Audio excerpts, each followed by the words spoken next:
paano nga ba natin tatangkilikin ang mga produktong made in the Philippines? Yan ang atin aalamin kasama ang ating resident financial advisor at ninang ng bayan na si Ninang Risa sa ikonsulta mo. Pero bago yan, panoorin muna natin ito. Sa pananaw ng iba, kung hindi di kalidad ay mahal ang mga produktong made in the Philippines. Kaya naman, mas pinipili ng marami ang mga imported product. Ngunit, paano nga ba tayo makatutulong sa pag-unlad ng industriya ng ating locally made products? Ang mga produktong sariling atin, paano nga ba ito tatangkilikin? Iyan ang ating aalamin kasama ang ating resident financial advisor na si Ninang Risa. Dito lang yan sa Ikonsulta Mo. Kasama natin muli ang resident financial advisor ng Good Morning Kuya na si Ninang Risa Matibag Muyot. At ang topic po natin, mga produktong sariling atin, paano tatangkilikin? So, Ninang Risa, paki-explain po muna bago tayo magsimula. Ano po yung nandito ngayon sa harapan natin? Yung nandito sa harapan natin ngayon, ay una muna, good morning Kuya, good morning sa mga kasambahay na nanonood ngayon. Meron po ako ditong mga konting dala, no? Ito yung mga katutubong atin. Katulad nitong mga basket na ito, iba't iba po ang gawa nila, iba't iba rin ang materials na ginamit. Ito ay aroog, ito ay bamboo, ito ratan. Ito po yung mga grass na ginagamit sa paggawa ng tambo o yung walis tingting. Okay. So ito yung mga sample natin ng mga basket. At meron din tayong mga weave na katulad nito. Ang tawag dito ay tabayag. Ito po ay lalagyan ng mga apog noong pong mga katutubo nating ipugaw. Dito inilalagay. Ito naman, ang bagong version ngayon. Ito po ay made of bamboo. Ito po ay gawa sa isang grass na hindi ko na alam po anong tawag at namatay na ang mga gumawa nito. Okay, so mamaya po, kaya dinala ko to para ma-compare natin yung mga presyo para malaman natin kung bakit mahal o mura ang mga produktong sariling atin. Okay? Ito naman po ay ito ay tinatawag natin na yan po ang damit ng mga tibuli sa Lake Cebu. At ito naman po, itong jacket na to ay gawa ng mga Ilocano.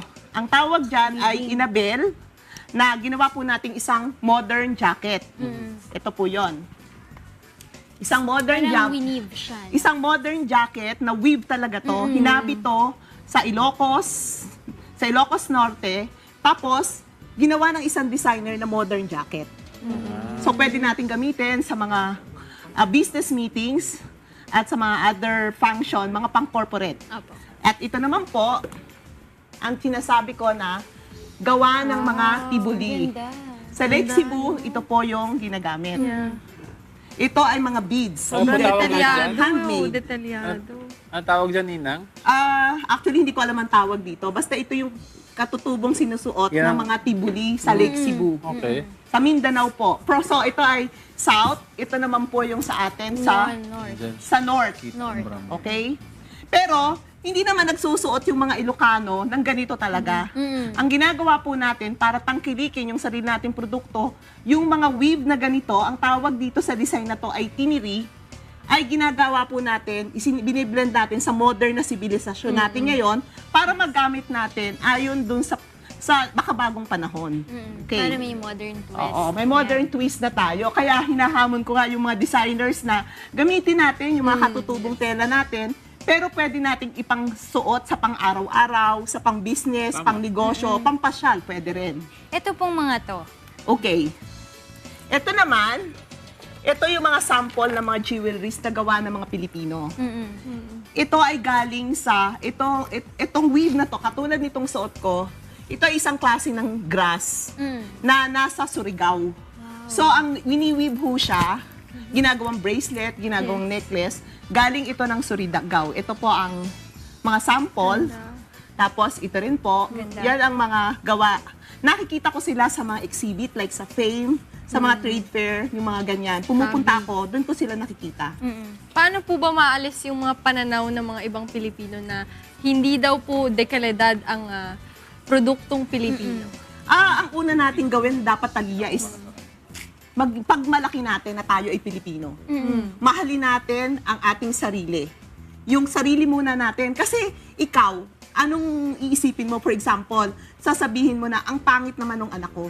Ang pangit naman ng nanay ko, mura lang kami. Hindi dapat ganon. Sa isang proud. banda, magandang sabihin na mahal ang mga produktong Pilipino. Dahil mahal yan, dahil dekalidad, dahil magaganda. Sa isang banda, masama ring sabihin, hindi ako bibili niyan kasi mahal. Pero kailangan nating malaman na ang mahal o mura ay very subjective. Yes. Ako, bibili ako ng mura, pero bumibili rin ako ng mahal. Ang kailangan lang natin tingnan, yung bang mahal o mura ay sulit o value for money. Kasi kahit mahal siya, bibili natin kung sulit naman. Ang masama, bibili tayo ng mahal, pero hindi naman sulit. May example ako dyan. Yeah, yung mga prices. Ito ay mga shawl. Okay? Look at this one. Shawl, another shawl. Kung sa TV, o kung ikaw, anong pipiliin mo sa dalawa? Parang mas okay to. Mas okay Mas to. makapal. Ito po, Mas gusto, depende ata sa color, okay. no? Lagi naman pag bibili tayo, depende kung saan natin Color, gagamitin, depende sa gagamitin. color, depende sa panlasa natin. Pero alam niyo po ba na ito ay made of cotton, 99 pesos sa Landmark. Okay? Ito po ay... Ito po ay galing sa Bangkok, 100% silk, 4,000 pesos. So, kung kayo, Social ka bibilhin talaga, nyo? Angel. Mahal or mura? Ito na. Sabi ko sa'yo, mas maganda presyo, yan. diba? Yung dun sa kabila eh. Pero pag pupunta po kayo sa mga special occasion, isang simpleng damit lang, igaganyan nyo lang, at medyo ibobongga ng ganyan, bongga ka na, di ba? So, depende, ang mahal o mura ay depende kung anong ginamit na quality. O for example, itong isang ito, Sa Ilocos din ba to? hindi po ito Ilocos. Kaya ako Saan po ito to? dinala para malaman natin kung paano tayo pipili at kung ano ang mahal at mura. At Okay. i-explain ko sa inyo yung tinatawag na branding. Okay. May brand ito. This is Burberry. Okay. $400. So more or less 20,000 pesos. So anong pipiliin mo? 99 pesos? 20,000 pesos? Or 4,000 pesos? 4,000. Ninang, pag isang beses mo lang gagamitin at alam mo na hindi mo naman talaga Doon ka na gagamitin, sa mahilig sa 99. doon ka na lang sa 99. Pero Tama din yan, Angel. Kung naman alam mong mahilig ka sa shawl, like you, Ninang, di ba, that you collect mga magagandang shawl, at alam mo magagamit mo every time na magkakaroon ka ng mga special occasions, then you buy yung mahal na. Quality. Napakagandang yung sinabi mo. Kasi yun ang sagot sa ating mga tanong. Na yung binibili natin, kung mahal man o mura, dapat may mga dahilan. Kung saan natin gagamitin. Kung saan yung tingin natin ay kaabot din o kaya ng budget natin. So, unang-una titingnan natin, kaya ba ng budget natin? Magagamit ba natin? Kasi magti-20,000 shawl ka, pupunta ka lang naman sa bukid, hindi pwede, di ba? Okay. Ngayon, kung travel ka ng travel, magaan to, mayat maya, dala-dala mo, naka-ano ka lang, then worth it na bilhin siya. Okay? So, hindi dapat tayo maging bias na sasabihin nating mahal o mura. Basta titingnan natin yung gamit, yung kakayahan natin, na mabibili ba natin, yung budget natin, at titingnan natin yung quality. Okay? Now, pumunta ulit tayo dun sa mga produktong Pilipino, ano? For example, yung mga jewelries, hindi po totoo na mahal per se ang mga produktong Pilipino. Kasi nasa Facebook, meron nagsabi sa akin, sabi ko, pumunta ako sa Fame. Nakabili ako ng mga produktong Pilipino. Kasi sabi ko, kailangan tangkilikin natin ang mga produktong Pilipino. Yan talaga ang aking isa sa mga advocacies, no? And then sabi niya, nako, mahal po ang mga produktong Pilipino, kaya hindi ako bumibili niyan. Sabi ko kasi, depende, titingnan din natin. Okay, dalawa to. Ano ang bibilhin mo sa dalawa? Pareho, mukha ba siyang pareho? Ibang gems ang ginamit eh. Teka. Parang mas mahal to. No? Ito, mas mahal. mas mahal Ito, yung mas brown. mura. Alam niyo po ba na ito ay mas mahal dahil ito ay tunay na antique beads sa mga kinanununuan ng mga itnig. Ito naman ay gawa sa plastic. Mas mahal yung brown. So, ginaya lang siya. Ang nangyari, mas mura lang to, pero pag tiningnan mo, parang mahal. So, syempre, importante po, titingnan natin, marunong tayong tumingin kung ano yung binibili natin. At huwag tayong magsasabi ng mahal o mura kung hindi naman natin naiintindihan. Paano mo maiintindihan? Hindi mo alam, plastic pala yung isa. Yung isa pala tunay.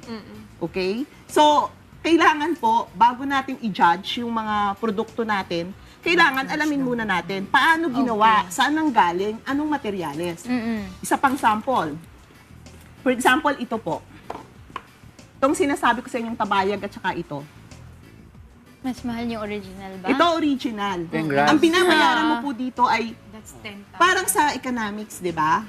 The law of supply and demand. Pag rare na, mahal na. Rare na kasi wala na po yung damong Gumagawa. ginagamit. Wala na rin po yung gumagawa, bulag na. Pero ang pinakamahalaga ay yung pong history behind this. Yes. Okay? So pag mga collector ka pang museum, kailangan po nating malaman kung ano yung pinagmula natin. Ito ang titingnan natin. Pero ito ay 10,000 pesos at ito ay 300.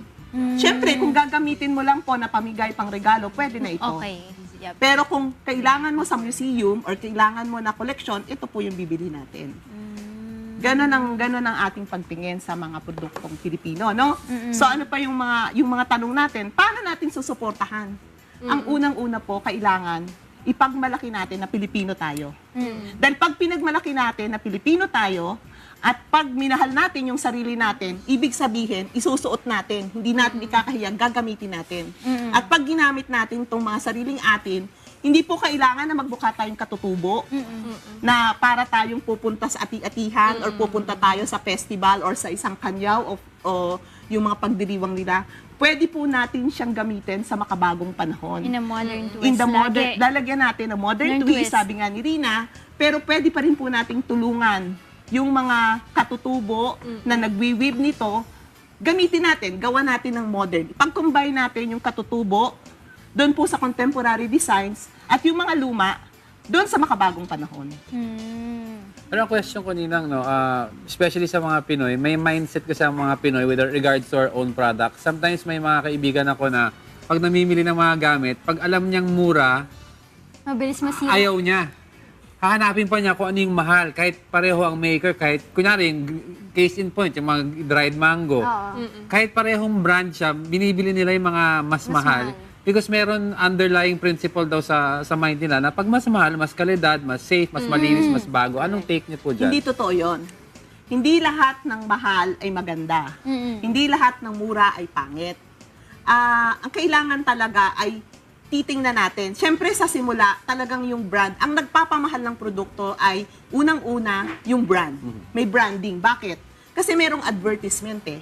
So yung mga advertisement na yan sa TV, sa radyo, sa print, yan na nagpapamahal. Yung mga endorser, mga artista o mga sikat na tao. Pero ang tingnan natin, ano ang kalidad ng produkto.